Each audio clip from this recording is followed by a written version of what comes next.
Foundation की ओर से मैं महेंद्र सुराना आप सभी का इस्तकबाल करता हूं और नमस्कार करता हूं हमारे लाखों लाख दर्शकों को जो कई वर्षों से प्रश्नोत्तरी कार्यक्रम को सतत रूप से लोकप्रिय बनाए दे रहे हैं।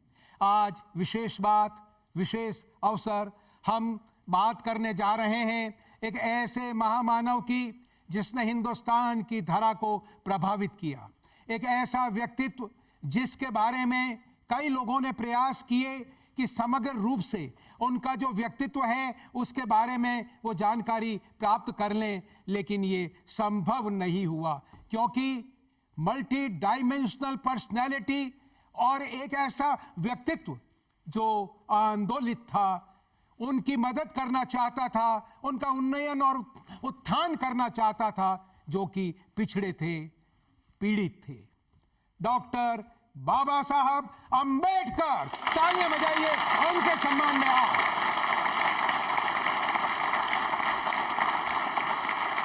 एक ऐसा व्यक्तित्व जो राजनेता था, जो राष्ट्र नेता था, जो इकोनॉमिस्ट था, जो एक ऐसा व्यक्ति था सहज और सरल कि कोई मेहमान घर पर आए तो स्वयं खाना बनाते थे, सब्जी बनाते थे। ऐसा व्यक्तित्व कि अगर कोई मित्र आए तो हास परिहास भी वो करते थे। एक ऐसा व्यक्तित्व जब वो गूढ़ रूप से डूबते थे किसी विषय में तो एक ऐसी बात को पैदा करते थे कि लोग दांतों तले उंगली दबा लेते थे। जब हम बाबा साहब की बात करते हैं तो हम अपने आप को गौरवान्वित अनुभव करते हैं। हिंदुस्तान का हर एक नागरिक अपने आप को गौरवान्वित अनुभव करता है। बात सीधी सी है कि हम लोकतांत्रिक देश हैं, संग्राम किया, कुर्बानियां दी गई, देश आजाद हुआ और हमारे देश के महान नेताओं ने, उनके सपने थे, वो चाहते थे कि जब देश आजाद होगा तो ये बातें होंगी, ये बातें होंगी, ये बातें होंगी, विकास ऐसे होगा, लोग खुशहाल ऐसे होंगे। और उसके लिए आवश्यकता थी कानून के राज की। और जब कानून के राज की बात करते हैं तो आवश्यक रूप से होता है कि आपका संविधान कैसा है। तो बाबा साहब अंबेडकर एक ऐसा व्यक्तित्व जिन्होंने हमें दिया संविधान, तो बजाइए तालियां उनके सम्मान में। आप देखिए, जब हम जन्मदिन मनाते हैं, जन्म जयंती मनाते हैं महान पुरुषों की, तो उसका एक ही ध्येय और उद्देश्य होता है कि हम उनसे प्रेरणा लें। उन्होंने संघर्ष किया, उन्होंने एक मशाल जलाई और उनके जो सपने थे कुछ पूरे हुए और काफी अधूरे हैं। तो हमारा दायित्व यह होता है कि हम पूरा प्रयास करें कि उनके जो सपने हैं उनको साकार करेंगे और उसके लिए आवश्यकता है हमें संकल्पित होने की। और उनके लिए मैं आपसे अनुरोध करूंगा कि आपको जयकारा करना है। जय भीम, जय भीम, जय भीम। तो मैं आरंभ कर रहा हूं आज का प्रश्नोत्तरी कार्यक्रम। और सबसे पहले लोग जानना चाहते हैं कि इतने उत्साही युवा कहां से पधारे हैं। Doctor Ambedkar memorial welfare society, तालियां अपने लिए बजाइए। और आज के हमारे मुख्य अतिथि हैं Satish Depal, deputy director general Doordarshan, Laxman Das Vyas, director Doordarshan, HP Meena, director engineering Doordarshan, Bhajanlal Rolan, आप अध्यक्ष हैं अंबेडकर मेमोरियल वेलफेयर सोसाइटी के, अनिल गोठवाल, आप महासचिव हैं, तालियां जोरों से। राम सहाय वर्मा, आप सोसाइटी के कोषाध्यक्ष हैं।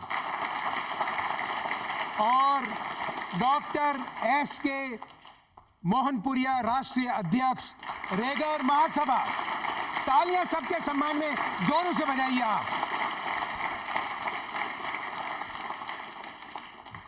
तो मैं आरंभ करने जा रहा हूं आज का प्रश्नोत्तरी कार्यक्रम, और बड़े छोटे छोटे सवाल आरंभ में पूछ रहा हूं क्योंकि छोटे छोटे बच्चे हैं। आपको यह बताना है कि बाबा साहब की पुण्यतिथि कौन सी है। आपको यह बताना है उन्हें भारत रत्न कब मिला।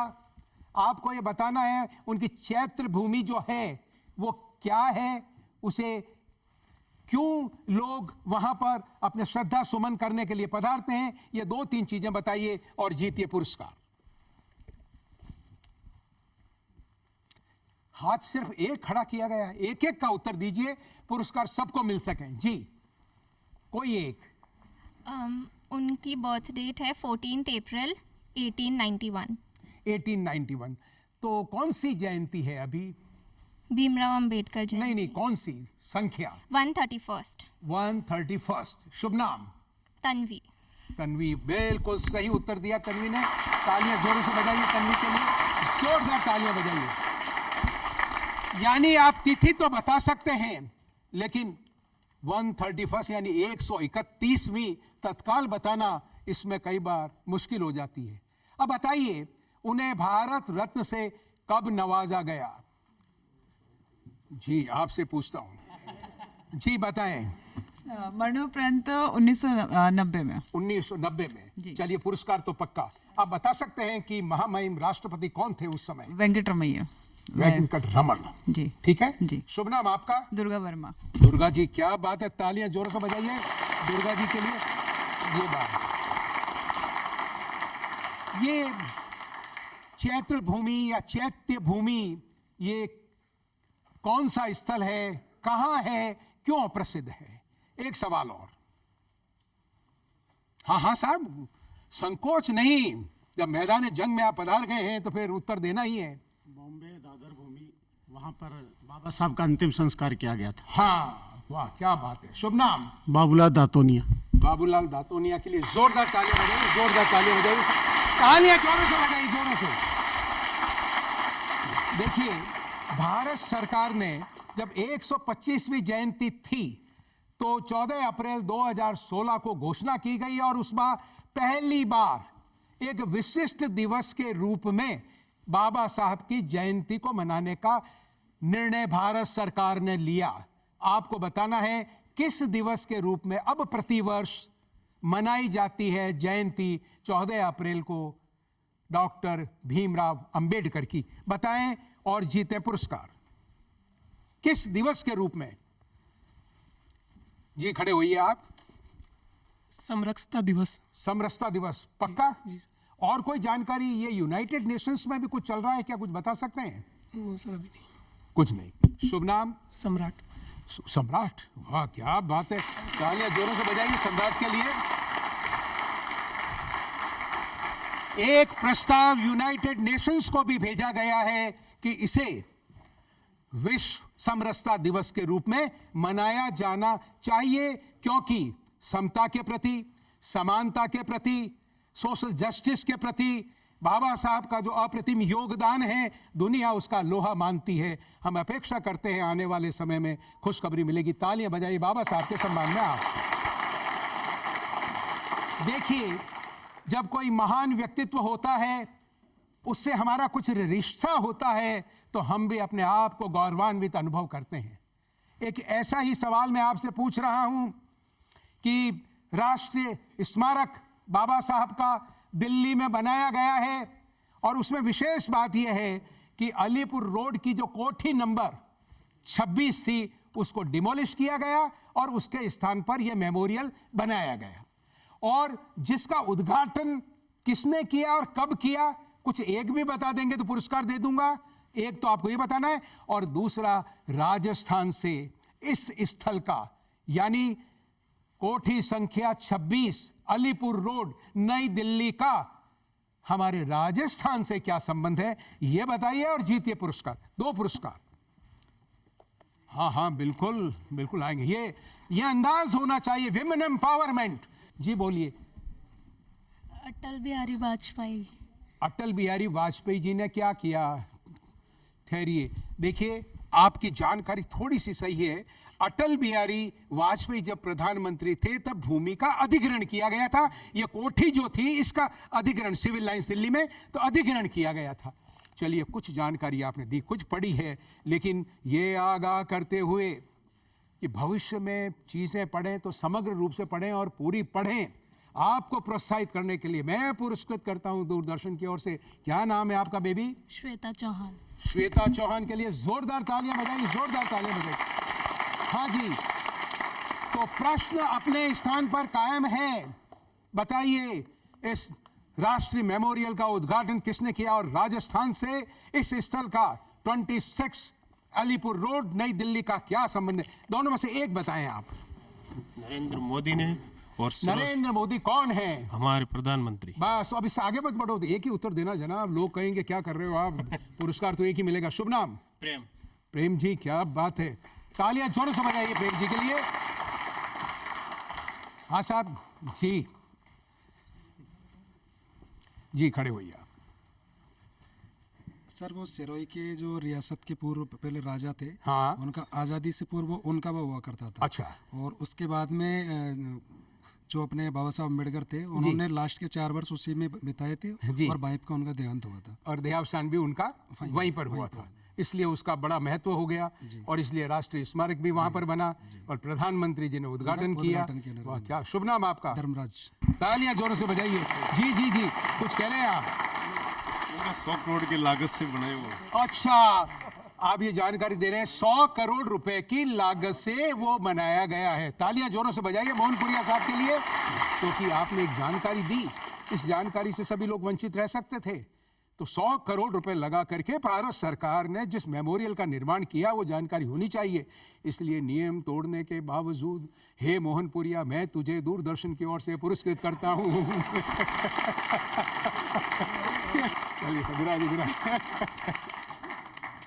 चलिए, तालियां जोरों से बजाइए साहब।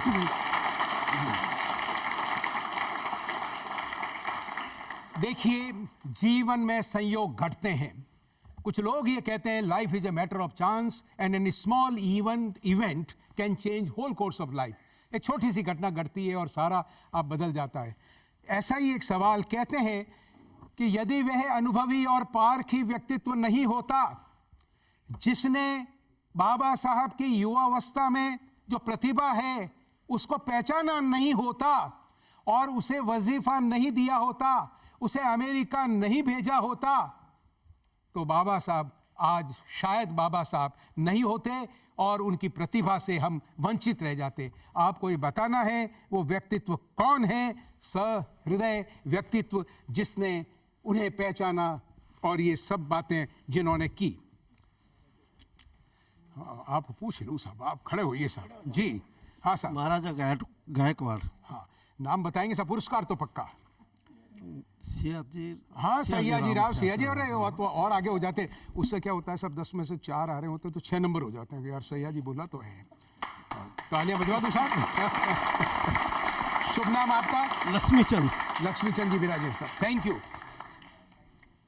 तत्कालीन महाराजा सयाजी राव, हाँ बिल्कुल, गायकवाड़, बड़ौदा के आप नरेश थे और उन्होंने एक एक पुरस्कार और दे दूंगा, काफी पुरस्कार पड़े हैं। आपको एक चीज और बताना है कि कितने वर्षों के लिए वजीफा दिया और वजीफे के साथ उन्होंने एक शर्त रखी। वो शर्त क्या थी, दोनों बातें बताएंगे तो 2 पुरस्कार, 2 टुकड़े कर दूंगा मैम, दोनों को दूंगा मैं एक पुरस्कार। जी पहले खड़ी हो मैम आप। जी 3 साल के लिए छात्रवृत्ति दी थी। 3 साल के लिए? हाँ जी। पक्की बात? पक्की बात। ईयर बता सकते हैं? ये तो याद नहीं। 1913 से 1916, जून का महीना। ठीक है, शुभ नाम आपका? सुमित्रा पाल। सुमित्रा जी के लिए तालियां जोरों से बजाओ, जोरों से बजाओ साहब सुमित्रा जी के लिए। ये ले यस मैम। हाँ साहब, क्या कंडीशन, शर्त क्या थी? 10 साल के लिए गवर्नमेंट जॉब करना पड़ेगा सैनिक। अच्छा, तो गवर्नमेंट का मतलब वो राजा जी की, जो उस समय उनकी जो थी सेना में उनको 10 साल की। पक्का? शुभ नाम? डॉक्टर माया। डॉक्टर माया मोहनपुरिया। पूरा शर्माइए मत, ताल ठोकिए, ताल जोरदार तालियां बजाइए मैम के लिए। और जब वो वापस लौटे तो उन्हें मिलिट्री सेक्रेटरी बनाया गया। ठीक है सर, अगला सवाल देखिए, बाबा साहब का ये कहना था, मैं 3 शब्दों से प्यार करता हूं। वो 3 शब्द कौन से हैं? बस मुझे तो मोहब्बत है इन 3 शब्दों से, यही मेरा कर्म है, यही मेरा धर्म है। बताइए वो 3 शब्द कौन से थे? सर एक छोटी बच्ची पीछे से, तो मैं फिर अभी लौटूंगा। जी खड़ी हो बेबी आप। संगठित रहो, शिक्षित बनो और नहीं नहीं नहीं नहीं, वो कुछ और बात है, वो भी पूछूंगा मैं आपको, लेकिन खैर हाँ हाँ आ रहा हूं। जी जी वर्क जी। वर्क वर्क वर्क वर्क और work. Are you sure? Yes sir. ये एक ही शब्द है? हाँ।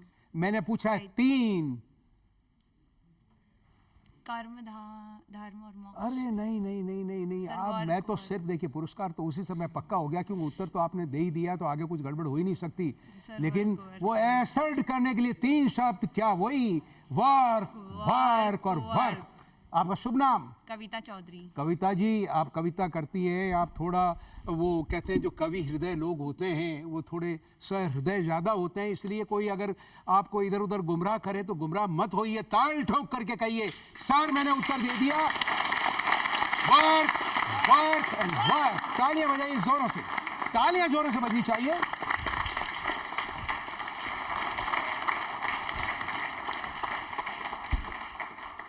देखिए बाबा साहब का ये मानना था कि जो कोई व्यक्ति कर्म करेगा, काम करेगा और काम करेगा, निश्चित रूप से उसकी प्रगति होगी और मनोवांछित सफलता उसे मिलेगी। वो किसी भी स्टेटस का कोई व्यक्ति हो सकता है। तालियां बजाइए और संकल्पित होइए, हम भी ऐसा करेंगे।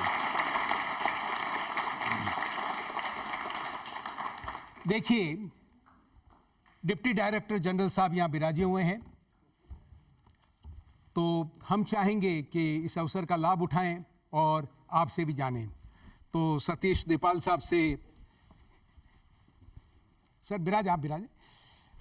सर आप ये बताएं, वो एक इकोनॉमिस्ट थे, उनका बड़ा योगदान रहा है और दुनिया ने उनका लोहा माना है।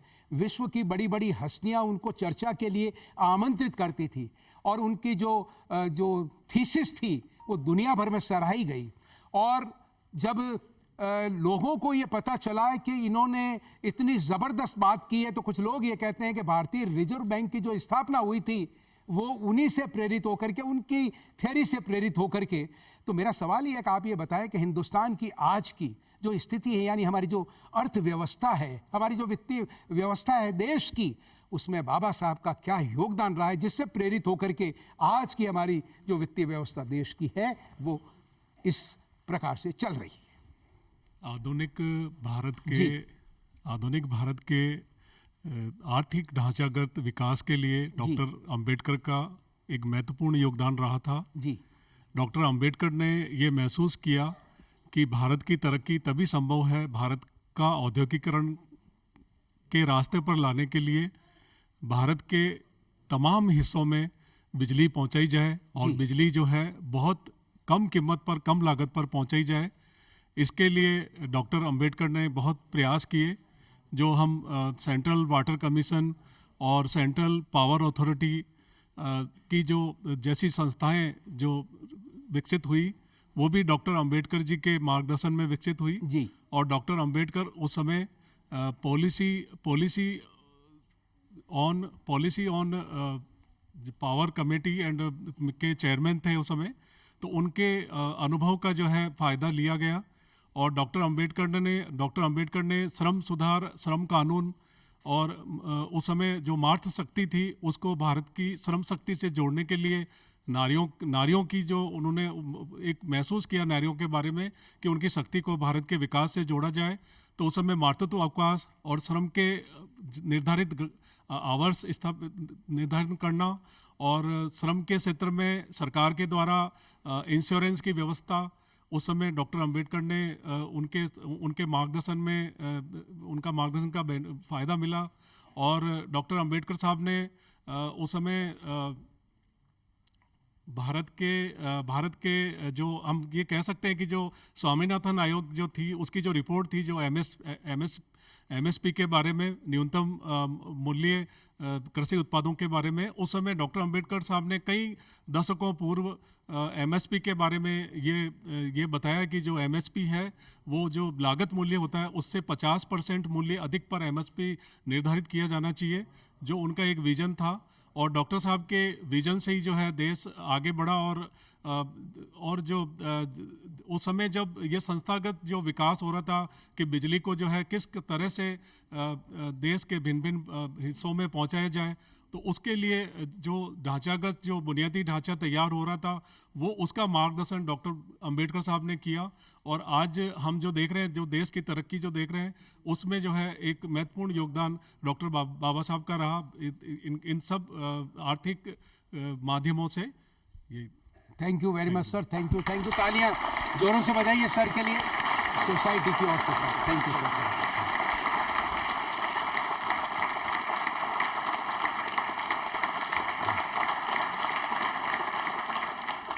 देखिए, इसी से जुड़ा हुआ एक सवाल मैं पूछ रहा हूं आपसे कि एक विश्व प्रसिद्ध दार्शनिक, विचारक और बुद्धिजीवी की पुस्तक द रिकंस्ट्रक्शन ऑफ सोसाइटी का भीमराव अंबेडकर द्वारा एक लिखित रिव्यू पश्चिम के एक प्रसिद्ध जर्नल में छपा, तो दुनिया भर में यह चर्चित हुआ।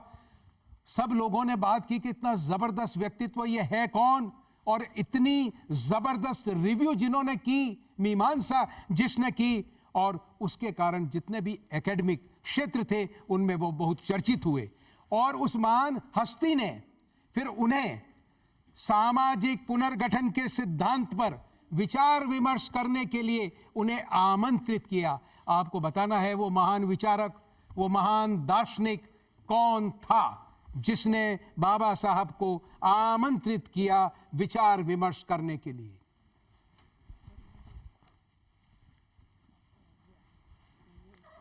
चलिए आपको पूछता हूं, खड़े होइए। बटरेल रसेल। पक्का? हाँ पक्का सर। शुभ नाम? कौशल किशोर जी। तालियां जोरों से बजाइए कौशल साहब के, जोरदार तालियां बताइए, जोरदार। देखिए, इस प्रश्न को लेने के पीछे उद्देश्य सिर्फ इतना था कि ऐसे व्यक्तित्व जो विश्वविख्यात, वो भी बाबा साहब का लोहा मानते थे, उनके सम्मान में तालियां बजाइए बाबा साहब के एक बार आप।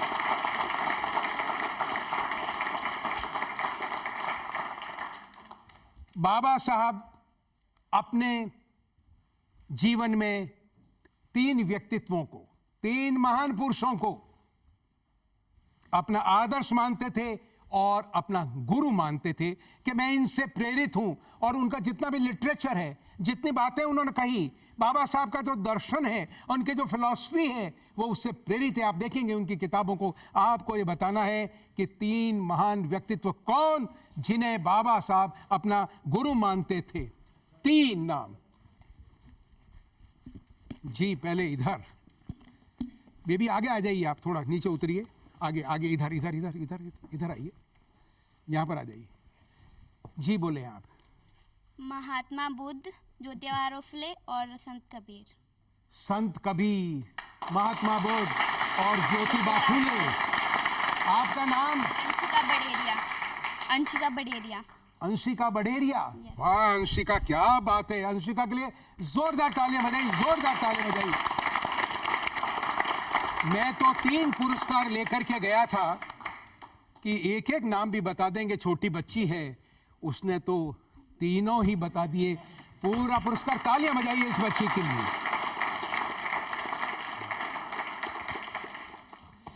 देखिए, ड्राफ्टिंग कमेटी के अध्यक्ष थे, और जब उन्होंने ड्राफ्ट जो बन गया, फाइनल हो गया, और जिसे अंगीकृत, अधिस्वीकृत किया जाना था, एडॉप्ट किया जाना था, एनेक्ट किया जाना था, उससे पहले संविधान सभा के अध्यक्ष डॉक्टर राजेंद्र प्रसाद को जो फाइनल ड्राफ्ट बाबा साहब ने सौंपा, तो बड़ी पीड़ा थी, बड़ी वेदना थी। और उस अवसर पर उन्होंने जो भाषण दिया, उसमें हमें चेतावनी के कुछ शब्द कहे। मैं ये शब्द उच्चारित कर रहा हूं और आपसे सिर्फ ये जानना चाहूंगा कि काफ़ी बातें मैंने बता दी, हिंट आपको दे दिए, क्लू मैंने आपको दे दिए। आपको ये बताना है कि वो तिथि कौन सी थी जिसको ये सौंपा गया डॉक्टर राजेंद्र प्रसाद को। तो आप देखिए, वो कहते हैं, मैं महसूस करता हूं कि संविधान चाहे कितना भी अच्छा क्यों न हो, यदि वे लोग जिन्हें संविधान को अमल में लाने का काम सौंपा जाए खराब निकलें तो निश्चित रूप से संविधान भी खराब सिद्ध होगा। दूसरी ओर संविधान चाहे कितना भी खराब क्यों न हो, यदि वे लोग जिन्हें संविधान को अमल में लाने का काम सौंपा जाए अच्छे हों तो संविधान अच्छा सिद्ध होगा। संविधान पर अमल केवल संविधान के स्वरूप पर निर्भर नहीं करता। संविधान केवल विधायिका, कार्यपालिका और न्यायपालिका जैसे राज्य के अंगों का प्रावधान कर सकता है। राज्य के उन अंगों का संचालन लोगों पर तथा उनके द्वारा अपनी आकांक्षाओं तथा अपनी राजनीति की पूर्ति के लिए बनाए जाने वाले राजनीतिक दलों पर निर्भर करता है। बताएं, ये चेतावनी के स्वर किस तिथि को उन्होंने कहे, ये बताइए और जीतिए पुरस्कार। हाँ हाँ हाँ, आ रहा हूं साहब, आ रहा हूं, ये उत्साह होना चाहिए। हाँ, आपको मिला, आपको मिला, आपको मिला, नहीं मिला। चलिए जी बोले। 25 नवंबर 1949। श्योर। अच्छा, संविधान अंगीकृत कब किया गया? पुरस्कार तो पक्का हो गया, वैसे ही पूछ रहा हूं। अगले दिन 26 नवंबर। शुभ नाम आपका? अनुप्रिया। अनुप्रिया जी के लिए तालियां जोरों से बजाइए, अनुप्रिया के लिए।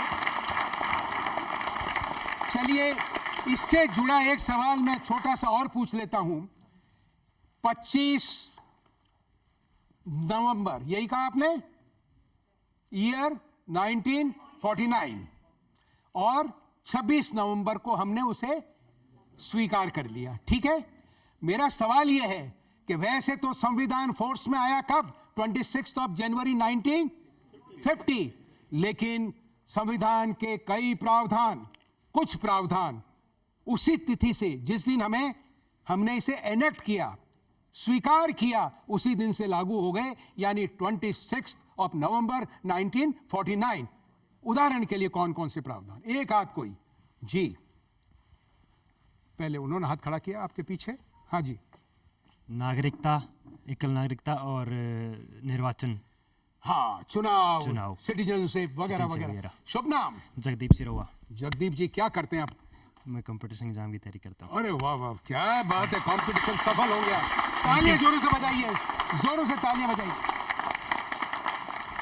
कुछ प्रावधान उसी दिन से लागू हो गए, नागरिकता, चुनाव इत्यादि इत्यादि, कुछ और भी अनुच्छेद उसमें दिए हुए हैं। देखिए, अनुच्छेद 370 कॉन्स्टिट्यूशन ऑफ इंडिया, लंबे समय से, बचपन से भी आप सभी लोगों ने इस पर विभिन्न राजनीतिक नेताओं के विभिन्न विचार सुने होंगे। अंत तो गत्वा एक समय आया, एक निर्णय लिया गया और मोटे रूप से उसे एबोलिश कर दिया गया। मेरा सवाल यह है, आपको यह बताना है, प्रश्न इतना सरल है कि आप वैसे ही समझ जाएंगे। प्रश्न मैं थोड़ा घुमा करके पूछूंगा। मैं एक चीज कहना चाहता हूं कि बाबा साहब ने क्या किया। उन्होंने जम्मू कश्मीर को विशेष दर्जा देने वाले अनुच्छेद 370 का मसौदा लिखने से साफ मना कर दिया था। उन्होंने शेख अब्दुल्ला से साफ कहा, आप चाहते हैं भारत आपकी सीमाओं की रक्षा करे, आपके क्षेत्र में सड़कें बनाए, आपको अनाज सप्लाई करे और कश्मीर को भारत में समान दर्जा मिले, लेकिन भारत के लोगों को कश्मीर में कोई अधिकार नहीं होगा। ऐसे प्रस्ताव को सहमति देना भारत के हितों के खिलाफ होगा। मैं ऐसा कभी नहीं करूंगा। और उन्होंने इस अवसर पर, ड्राफ्टिंग कमेटी के चेयरमैन थे, उन्होंने मना कर दिया कि इस अनुच्छेद का जो मसौदा है, जैसा आप लिखवा रहे हैं, मैं नहीं लिख सकता। क्यों नहीं लिख सकता? क्योंकि मैं अभी इस पद पर हूं और मेरा ये पूर्ण निष्ठा, समर्पण और ईमानदारी से उस पद के प्रति मेरी ये जिम्मेदारी है कि मैं ऐसा नहीं करूं। क्या थे वो? किस पद पर थे? बताइए। अरे सर आपको तो मिला है, आपको सर आपको पूछता हूं जी। कानून शुभ नाम आपका? RN Kuhal. Thank you very much, thank you. तालियां जोरों से बजाइए। उन्होंने कहा भारत के कानून मंत्री के नाते मैं ऐसा कभी नहीं करूंगा। देखिए आप, कन्विक्शन, विजन और उस समय ताल ठोकना जबकि वातावरण बिल्कुल अलग था। ऐसे विलक्षण व्यक्तित्व के धनी थे डॉक्टर बाबा साहब अंबेडकर। सम्मान में तालियां बजाइए आप।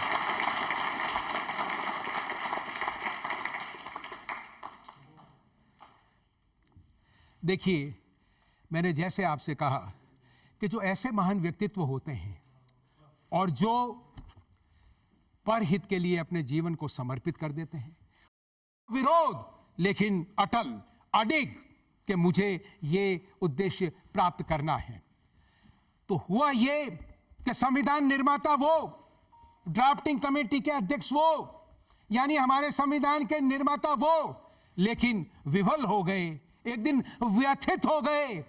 और अब आप सुनिए, आपको ये बताना है कि बाबा साहब ने कहां पर यह बात कही जो मैं अब कहना चाह रहा हूं। आपको भूमिका मैंने बताई। उन्होंने कहा यह संविधान रूपी मंदिर हमने देवताओं के लिए बनाया था, लेकिन उनके स्थापित किए जाने के पूर्व ही राक्षसों ने इस पर कब्जा कर लिया है। अतः जो एकमात्र कार्य हम कर सकते हैं कि इस मंदिर को जलाकर नष्ट कर दिया जाए। कितनी वेदना। वो सभा अचंभित हो गई, सभी लोग टेंशन में आ गए कि बाबा साहब स्वयं ऐसी बात कह रहे हैं और संविधान के बारे में ये बात कह रहे हैं। आपको ये बताना है ये उद्गार कहां पर उन्होंने प्रकट किए, ये बताइए और जीतिए पुरस्कार। वर्मा साहब, आपको मैं पूछता हूं तो आप चुनौती के अंदाज में हाथ आव्यूं, मैं भी स्वीकार करता हूं जी। सर, ये उनके मरने से 1 साल पहले उन्होंने राज्यसभा में अपने मन की व्यथा व्यतीत करी थी उन्होंने। तो आपका शुभ नाम आप बताओ साहब, मैं तो वैसे ही बोल गया। राम सहाय वर्मा। राम सहाय वर्मा साहब के लिए जोरदार तालियां बजाइए।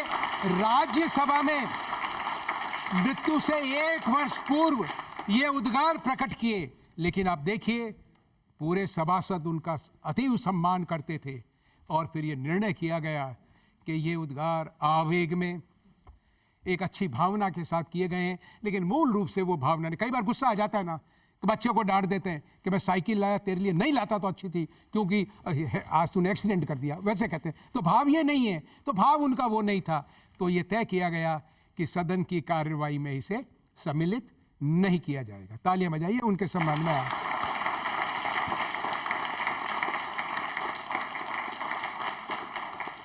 देखिए, मूलभूत अधिकार और किसी भी लोकतंत्र में जब तक मूलभूत अधिकार नहीं होते, व्यर्थ है बात करना कि ये लोकतंत्र है और लोगों की इच्छा के अनुरूप शासन चलता है, लोग अपने प्रतिनिधि चुनते हैं, अपनी सरकार चुनते हैं। बाबा साहब का यह कहना था कि एक फंडामेंटल राइट वो हृदय है, वह आत्मा है किसकी? हमारे संविधान की, कॉन्स्टिट्यूशन की। तो वो कौन से अनुच्छेद या आर्टिकल ऑफ इंडियन कॉन्स्टिट्यूशन की बात कर रहे थे, बताएं। वाह, कितने लोग। अब इतने हैं तो मेरे लिए एक सरल सा समाधान। इधर आपके मेरे ख्याल से 1 रह गए, 2 रह गए, आप बार बार हाथ खड़ा कर रहे हैं। चलिए बोलिए आप नीचे बैठिए, आप नीचे बैठिए जी। आर्टिकल 32। आर्टिकल 32 पुरस्कार तो पक्का। क्या है आर्टिकल 32? वो नहीं मालूम। वो नहीं मालूम, तो इतना ही नहीं। ये थोड़ा देखिए। अब शुभ नाम बताओ आप। कोमल। देखिए, जीवन में सफल होने का एक फॉर्मूला है, संकोच मत करिए। और जब आपको एक क्लू मिलेगा आर्टिकल 32, तो इमीडिएटली पूछिए अपने आप से कि 32 क्या है। गूगल पे जाइए, टीचर साहिबान से पूछिए, किताबों को कंसल्ट करिए, तब आपको पता चलेगा। देखिए, अच्छा एक पुरस्कार और दे दूंगा। हाँ, अब आपको, आप जवाब दे रहे हैं, आप बताएं, बेहतर बात है जी। हाँ, खड़े होइए आप जी। संवैधानिक उपचारों का अधिकार। काय के उपचार? संवैधानिक उपचार से क्या तात्पर्य? यानी संविधान प्रदत्त जो मूलभूत अधिकार है उनका कोई यदि हनन करे तो ये ट्रीटमेंट उपचार कौन सा आर्टिकल 32 प्रोवाइड करता है। तो अपने को टेक्निकल भी नहीं, उसका पूरा कोई एक ऐसा व्यक्ति जो बिल्कुल जिंदगी में स्कूल नहीं गया हो, संविधान नाम नहीं सुना हो, उसको भी समझा दें तो वो क्या यार बात तो मजा आ गया। शुभ नाम राजकुमार जी, ऐसा करेंगे आप तो फिर आप ही राजा बनेंगे। तालियां बजाओ साहब इनके लिए, जोरदार तरीके से जोरदार तालियां बजाइए।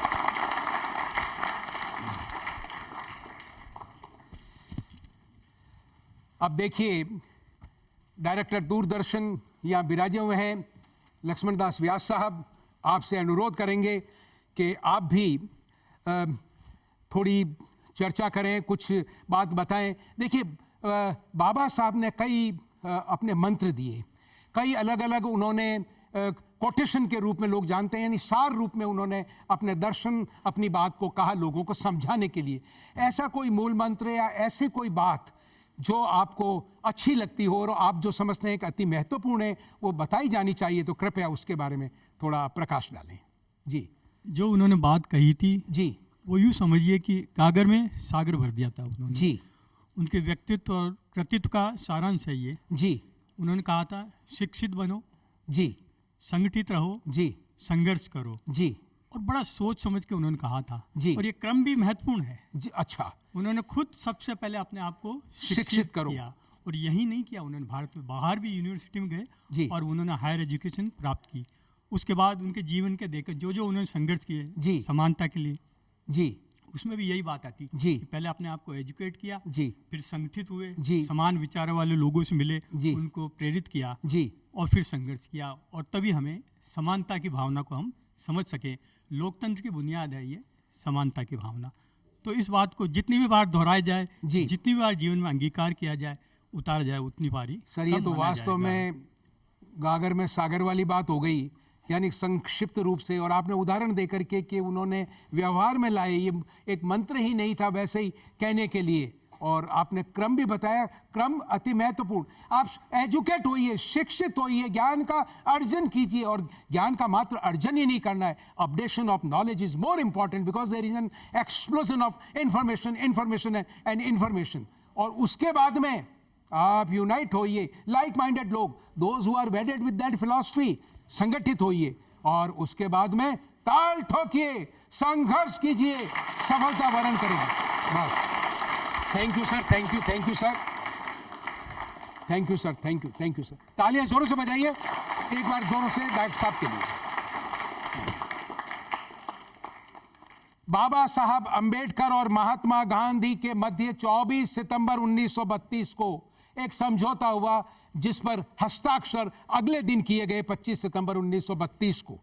मेरा सवाल यह है कि आपको यह बताना है कि इस समझौते का नाम क्या है, किस नाम से प्रसिद्ध है? एक दूसरा, दलित वर्ग के लिए जो सीटों की संख्या, जो ब्रिटिश भारत के जो थे काम करने वाले अधिकारी जिन्होंने प्रस्तावित किया था, तो वो 71 थी विधानमंडलों में, वो बढ़ाकर कितनी कर दी गई? साथ में ये भी बताना है कि केंद्रीय विधायिका के लिए कितने प्रतिशत सीटों का रिजर्वेशन भी हो गया। ये तीनों चीजें बता दीजिए, 3 पुरस्कार। जी जी जी जी, ठहरिए, एक तो पहले खड़े हुए आप जी, एक कोई उत्तर जी। सर पूना पैक्ट समझौता हुआ। पूना पैक्ट, शुभ नाम? आसिफ खान।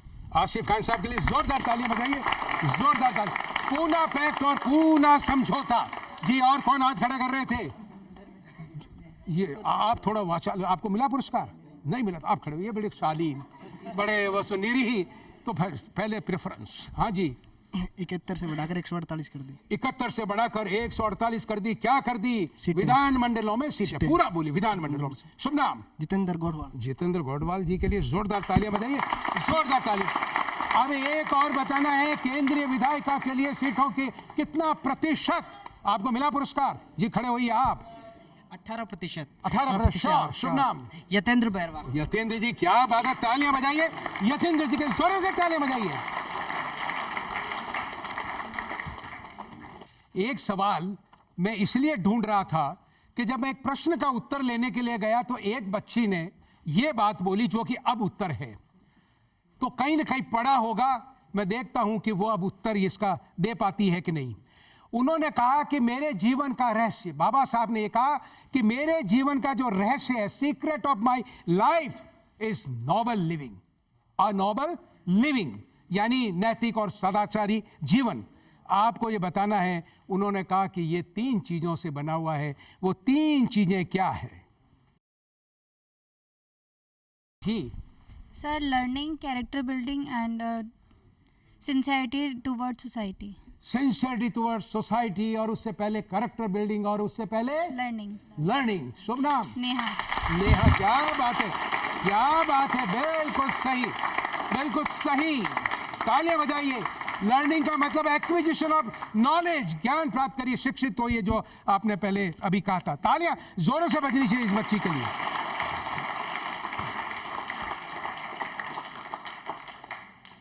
देखिए, मेरा सवाल यह है कि अछूतों को मंदिर प्रवेश का अधिकार दिलाने के लिए नासिक में किस तिथि को, कौन से मंदिर में प्रवेश आंदोलन का उन्होंने नेतृत्व किया?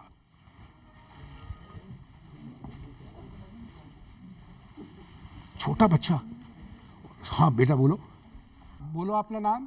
प्रियांशु सेवलिया। प्रियांशु, आप इधर आओ, इधर आओ। प्रियांशु इधर आओ, इधर आओ, इधर आओ। तालियां बजाइए प्रियांशु के लिए। ये पुरस्कार प्रियांशु आप हमेशा याद रखना, इसलिए आपको दिया गया है कि आपने हाथ खड़ा किया इतने लोगों में, जबकि अधिकांश लोग, बहुत से लोग हाथ खड़ा नहीं कर रहे थे। तो आपकी जो हिम्मत है उसके लिए, ठीक है। देखिए, बहुआयामी व्यक्तित्व के धनी, कई क्षेत्रों में, पत्रकारिता के क्षेत्र में भी, क्योंकि वो जानते थे और मानते थे कि उनकी आवाज, वंचितों की आवाज, अछूतों की आवाज, पिछड़ों की आवाज, अगर उसे सबको सुनाना है, ऊंचा उठाना है, न्याय दिलाना है, समता प्राप्त करनी है, तो उनकी बात सबके कानों में जानी चाहिए। तो उन्होंने कुछ अखबार निकाले, कुछ मैगजीन्स निकाली, और उसमें सबसे प्रसिद्ध था मूक नायक, जो कि 20 जनवरी 1920 को जिसका प्रकाशन आरंभ किया, एक पाक्षिक के रूप में। आपको यह बताना है, बड़ा ही सरल सा सवाल, 1-2 कोई नाम और बताइए, और कौन से अखबार थे जो उन्होंने निकाले और जीते पुरस्कार? हाँ, मैं दो पुरस्कार लेके आ रहा हूं, 3 ले आता हूं, एक करके बता दीजिए। आपको मिला जी? खड़े होइए आप। बहिष्कार जी, बहिष्कार बहिष्कार पूरा ठहरिए ठहरिए। अच्छा चलिए बोलिए आप। सर, बहिष्कृत भारत। बहिष्कृत भारत, एक आपने बता दिया। शुभ नाम? विनोद सालवी। विनोद सालवी, विनोद सालवी, बैठिए, बस थोड़ा चूक गए आप, ठीक है। हाँ हाँ हाँ हाँ हाँ हाँ, 1 मिनट। हाँ जी, खड़े, आपको मिला? हाँ जी, खड़े होइए आप। जनता। जनता और समता। जनता और समता, थोड़ा कुछ सही है या गलत है? अरे भाई साहब डराओगे। अच्छा, पूरा सही नहीं है तो आप पहले, आपको पुरस्कार तो मिला है मेरे ख्याल से, जो अलग से वहाँ मिला, तो अच्छा ट्रायल में मिला था। जी, वो जनता परिषद। जनता परिषद, परिषद नहीं, चलिए आपको जनता आपने कहा, चलिए मैं आपको देता हूँ। शुभ नाम? अनिल भारती। अनिल जी के लिए तालियां जोर से बजाइए। देखिए, जो मासिक का समता मासिक, पीपुल आपने कह दिया, जनता पाक्षिक, बहिष्कृत भारत आपने बोल ही दिया, और एक प्रबुद्ध भारत वो भी निकाला था। तालियां जोरों से बजाइए उनके लिए, तालियां जोरों से बजाइए।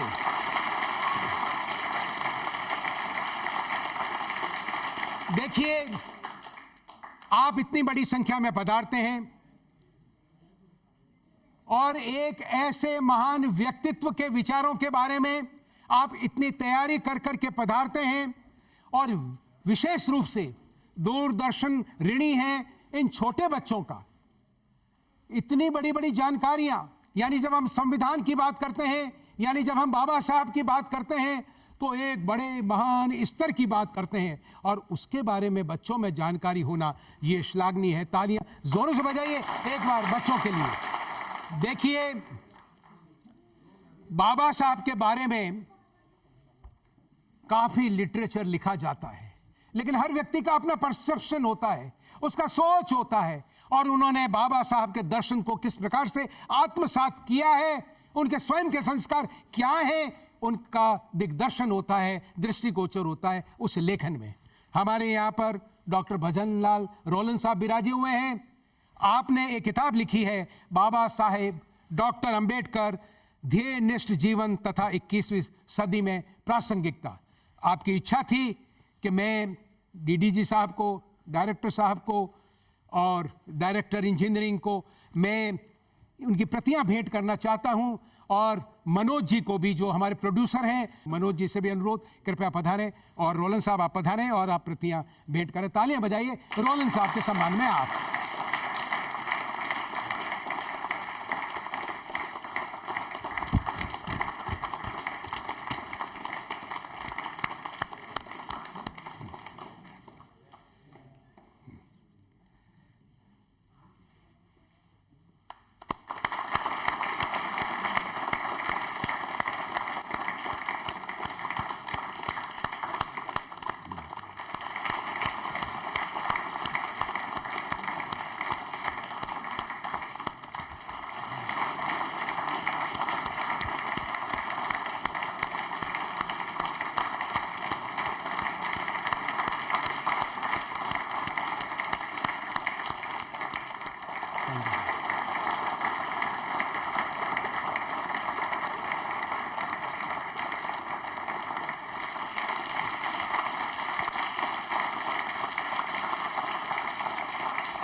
हम दूरदर्शन की ओर से हम कामना करते हैं कि आपने इस कार्यक्रम में शिरकत की, तैयारी करके आप पधारे, और जितनी बातें यहाँ पर हुई, आपको एक ही बात, ज्ञान का अर्जन करना है, मनन करना है, और ऐसे महापुरुष जो होते हैं उनका जो दर्शन है उससे रूबरू होना है, आत्मसात करना है, प्रचारित करना है, उसे प्रसारित करना है। निश्चित जानिए आपका जीवन सफल होगा।